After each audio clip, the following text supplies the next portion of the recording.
29 मई को अमेरिका के राष्ट्रपति डोनाल्ड ट्रंप ने ऐलान किया है कि अमेरिका और ईरान के बीच समझौता अब फाइनल स्टेज पर है।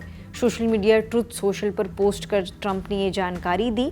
साथ ही ईरान के लिए कुछ कंडीशंस भी बता दिए। ट्रंप ने लिखा, पहले कभी न देखी गई नेवल ब्लॉकेट की वजह से जो जहाज स्ट्रेट में फंस गए थे, अब वह अपने घर लौटने की प्रक्रिया शुरू कर सकते हैं।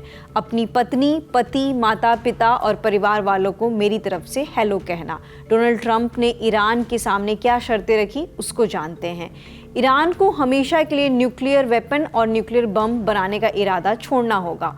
दूसरा, स्ट्रेट ऑफ हॉर्मुज को पूरी तरह खोलना होगा ताकि दुनिया के जहाज बिना रोक टोक के आ जा सके। तीसरा, समुद्र में लगाए गए सभी वाटर माइंस हटानी होंगी या नष्ट करनी होंगी। चौथा, अंडरग्राउंड छिपाए गए एनरिच्ड न्यूक्लियर मटेरियल को बाहर निकालकर नष्ट करना होगा। पांचवा, यह काम अमेरिका, ईरान और इंटरनेशनल एटॉमिक एनर्जी एजेंसी की निगरानी में होगा।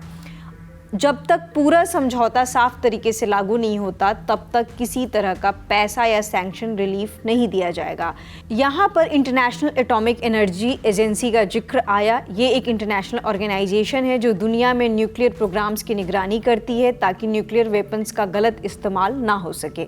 इस मामले में अमेरिका के उपराष्ट्रपति JD वांस की भी प्रतिक्रिया आई। वांस ने कहा कि अमेरिका और ईरान के बीच समझौता होने के काफ़ी करीब पहुँच गया है। उन्होंने बताया कि दोनों देशों के बीच ऐसा समझौता तैयार हो रहा है जिससे 60 दिनों तक सीज फायर बढ़ सकता है और न्यूक्लियर टॉक्स फिर शुरू हो सकती है।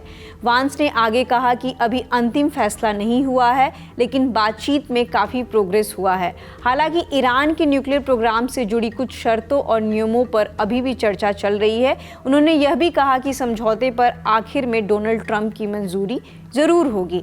मीडिया रिपोर्ट्स के मुताबिक कतर इस बातचीत में दोनों देशों के बीच मीडिएटर की भूमिका निभा रहा है।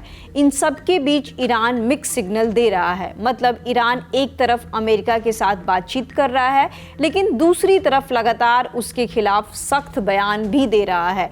टाइम्स ऑफ इंडिया की रिपोर्ट के मुताबिक ईरान की संसद के स्पीकर मोहम्मद बागेर गलीबाफ ने कहा कि तेहरान बातचीत से नहीं बल्कि मिसाइल्स की ताकत से अपनी शर्तें मनवाता है। उन्होंने यह भी कहा कि ईरान को सिर्फ बातों या वादों पर भरोसा नहीं, बल्कि वो दूसरे पक्ष के असली कदम देखना चाहते हैं। यानी ईरान पहले अमेरिका की कार्रवाई देखेगा, उसके बाद ही कोई बड़ा फैसला करेगा।